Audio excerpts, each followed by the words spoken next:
This is a 4-bone prime rib. Today we're gonna make something incredible out of this. If you take a closer look, we can actually separate this thing in 3. The first one is the ribeye cap, also known as spinalis. The next one we have the eye of the ribeye. This is not that tender, but it is very flavorful. And lastly we have some ribs. And the first thing to do is to separate the pieces of meat. You can start by separating everything by hand. We're just basically wiggling and using our knife to cut out very slowly. And there you have the whole ribeye cap. If you take a closer look, there's a lot of silver skin underneath.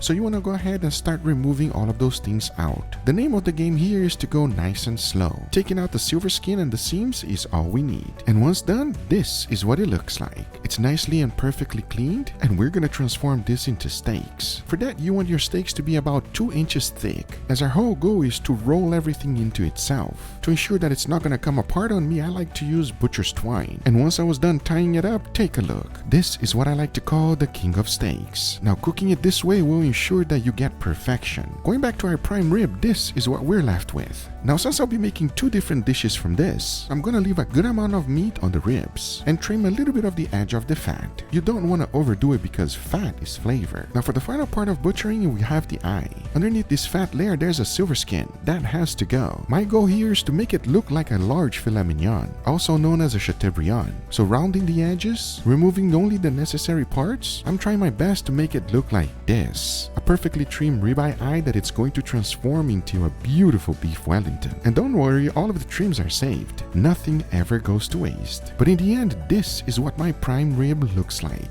We have the ribs, 4 beautiful king of steaks, and the eye of the ribeye. The first thing I like to do is to do something called dry brine. The salt will penetrate deeply inside, not only making the meat a little bit more tender, but also extremely flavorful. And now I let it rest overnight in the refrigerator. As the very next day, you can see that the salt is completely gone. The red coloration means that it was perfectly dry brine. I'm first going to start off with the ribs, which is the one that takes the longest. Since it has been dry brine, it does not have any moisture on the surface. So for that, I added a little bit of grapeseed oil, then I went in with coarse black pepper and garlic powder.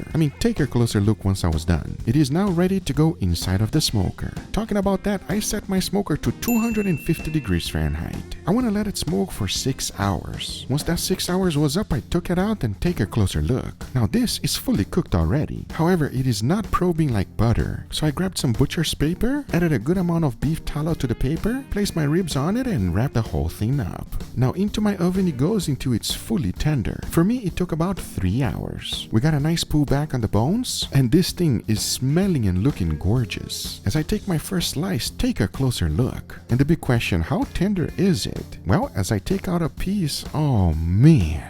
This thing is barely holding together, everybody, and I cannot wait to find out how good it's actually going to taste. However, we still got a few more things to transform, and this is the eye of the ribeye. And the first thing I need to do is to put a nice beautiful crust. Look at it, perfectly seared, exactly what I was looking for. As it's still a little hot, I went ahead and brushed some Dijon mustard right on top and covered the whole thing with it. Then you want to let it chill for about 10 minutes, which is perfect, and it allows time to go ahead and make the duxelle. For this one, I started by cooking a little bit of bacon. Once it was nicely golden brown, I added some chopped up portobello mushrooms. Then I added some garlic and shallots, followed by a little bit of salt and freshly ground black pepper. Mixed everything well, and my duxelle was almost ready. This is perfect just as is, but at least to me, I like my duxelle to be almost like a paste. Into the food processor it went, turned it on and blended everything on high, and this for me is a much better consistency. Now to put it together, into a clinch plastic I laid down some Parma ham, followed by that beautiful duxelle we just made, then the eye of the prime rib. Slowly and tightly I started to wrap everything up, close down the edges to ensure that I did not have any air bubbles, as I want my beef Wellington to look real pretty, and the tighter it is, the better. The next thing to do is to grab some puff pastry, add the whole thing right on top,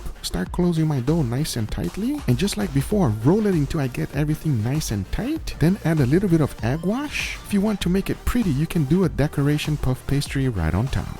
Don't forget to add egg wash to that one as well. Sprinkle a little bit of salt right on top, and into the oven it goes at 450 degrees Fahrenheit until everything is fully cooked. which is perfect because it allows me time to go ahead and make an incredible side dish. To make it, it is ridiculously easy, and here's how. Everything starts off with this. It's called plantains. You can't peel this one like a banana, so you gotta cut everything out. Now we're gonna fry these 2 times. Using some vegetable oil, I threw them in. The first fry, the oil is at 300 degrees Fahrenheit. You wanna do this for about 10 minutes. Grab yourself one of these lime squeezers. As you can see, if you do it while it's hot, it's easy. In the end, you should be left with little cups like this. Now I transfer the same oil into a deeper pan. Set my oil at 450 degrees Fahrenheit. Once I was finished frying all of them up and they were nicely golden brown, take a closer look. This is exactly what you want. As they were still hot, I sprinkled a little bit of salt right on top. These are good to eat just like this, but we're gonna add some incredible filling. And all of the trimmings left over from the prime rib is exactly what we're gonna use. As once it was fully cooked, I seasoned it with salt, followed by freshly ground black pepper, a tiny bit of garlic powder, a little bit of shallots, mixed everything together so everything can combine. Then I added a good amount of ketchup.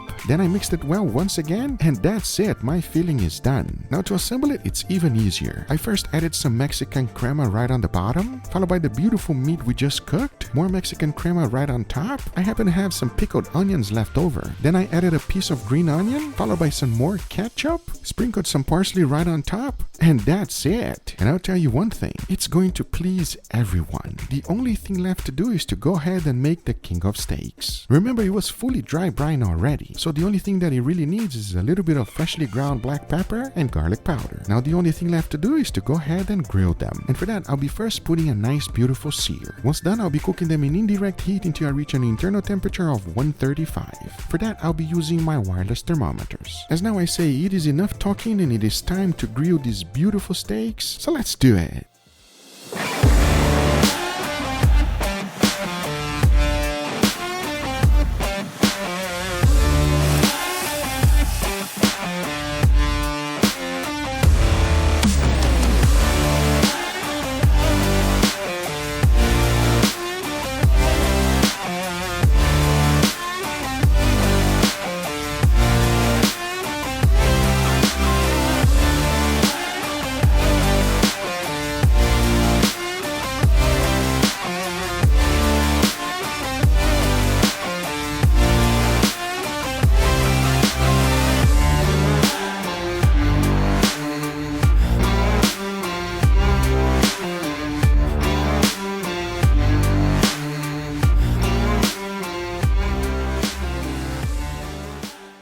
All right, everybody, here we have our feast today. Huh? Guga, I don't know what we did to deserve this, but thank you. You're very welcome. Guga's spoiling us today. This is a lot. This is a feast, and believe it or not, this is just a prime rib. There's nothing special here. Well, there is actually. I was gonna say, you're not gonna tell me there's nothing special here, Guga. This is a very regular thing. There's nothing special about this, okay? It's all about you, and it's not so much about the meat. If you take the time and effort and do this for your family, come on, everybody. A spread like this will make anyone impress. I can agree. We have the ribs from the prime rib on the bottom, and then on the eye, I actually made a beef Wellington. And then here we have the king of all steaks, which is basically the best part of the cow, if you don't consider picanha the best, which we kind of do. Never mind. And obviously, I had to make a side dish, everybody. It's very pretty. Yeah, it's cute. Angel, remember, after everything he just said, there's nothing special here. Nothing. What I meant by that is that it's not Wagyu, it's choice. This is how we can transform something inexpensive to something incredible. All right, so I'll leave it up to you guys. What do you want to try first? I want to go for this Wellington. For some reason, I knew you guys were gonna say that. All right. It just looks so fancy. I know, right? Let's get it over with the Wellington. Come over here, Leo. Let's not break the Wellington, right? Okay, very good. Ooh. Don't break.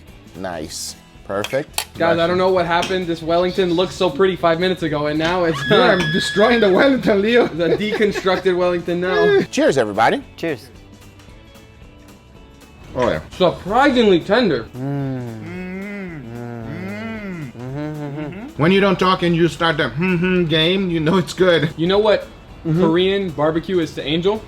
I think that's what Wellingtons are to me. Really? I don't know what it is. I just love biting through a bunch of different consistencies of like the bread, the beef. I can taste a little bit of bacon in here. Absolutely blows me away with not only flavor, but texture. I love it. Juicy, Yeah. tender. I mean, what, you literally couldn't mess that up. That was so good. That was very nice. What would you like to try next? You guys let me know. Let's get over here. Oh, this one you've never had it actually, Leo. I coined it the king of steaks, everybody. Basically, the best part of the ribeye. Go for it. Go for it. You guys dig in. It looks very fancy, I will say. Give them an honest opinion of the king of steaks, the ribeye cap. Cheers, everybody. Cheers. That tastes incredible. It is the king of steak for a reason. That's all I gotta say about that. It's so tender, so juicy. A little bit fatty because of all that fatness that comes inside of the marbling of the eye of the cap. I'll say this is more flavorful than a fillet. Oh yeah, I know you are a respect- filet man. You gotta respect the fillet. I love the savoriness of it. Super beefy, very juicy. What surprised me the most though is how it feels in your mouth. As soon as you take a bite, I was expecting it to be like the consistency and like a piece of steak. Not at all. It breaks up in layers and it just kind of deconstructs as you're chewing it. I was not expecting that whatsoever, but I was pleasantly surprised because it's really good. The king of steaks, everybody. There you have it. Absolutely delicious. Now, very good. Since you had a hunk chunk of meat, let's go for the side dish a little bit, yeah? Ah, yes. Go the for it. side I will dish never- that is also meat. Yes, he said there's a little bit of meat there. If you gotta have meat, everybody. Meat's important. I will never turn down a side dish. Let's go for it. You know- what are you doing? You took out the pickled onion and even the little green? Yep. No greens for me. It was only one piece, bro. I'm steering clear of that. We're staying away from those things. They're toxic and we don't like them. If it's green, he's not gonna eat it, everybody. That's all I gotta you say. know- All right, give me an honest opinion on this one. Let's see. Cheers, everybody. Cheers.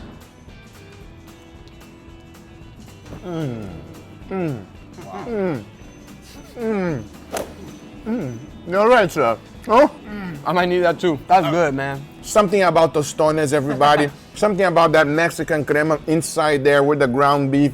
It just hit the right spot. It's delicious. And that sweetness from the ketchup brings it all together. That was incredible. So many different flavors, textures. I think they all blend together perfectly. Yeah. Gotta say, I love this side dish. So good. Just make sure you make plenty of it, everybody. It's never enough. Okay, let's dig in. All right, let me know. Be careful.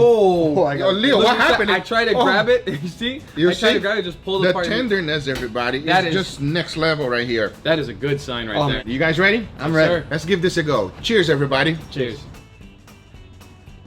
Oh, I rushed my Oh case. my, thank you. Why does the last has to always be best? Tenderness is there, smokiness is there, juiciness is there, the amount of fat there is, fattiness is there. Everything you want on a piece of meat, on a bite, it's there, everybody. It's just perfect. My favorite part about it is that it's tender, but not so tender that it's just jello. Still has a little bit of a bite. I love it. My number one thing is this has so much flavor. Yeah, it's the smoke, man. I don't even think Leo would add salt. That's how good this is. He's right. That's because it was dry brine. With all that being said, today, which one is your favorite? Leo? I really love that Wellington, but that short rib blew me away. Angel? Short rib. Same thing for me, everybody. By the way, it is not short rib. I don't know why we're calling it short rib. It's beef ribs, everybody. It's not short ribs. So that is how I master prime rib. Do it for your family, everybody. It is not that difficult to make. Yes, it takes a little bit of time, but you will impress everyone. I guarantee you. I hope you guys enjoyed this video. If you did enjoy, make sure you give it a thumbs up. If you're not a subscriber, be sure to subscribe for future videos. Remember, if you are interested in anything I use, everything's always in the description down below. Thank you so much for watching. We'll see you guys on the next one. Take care, buddy. Bye-bye.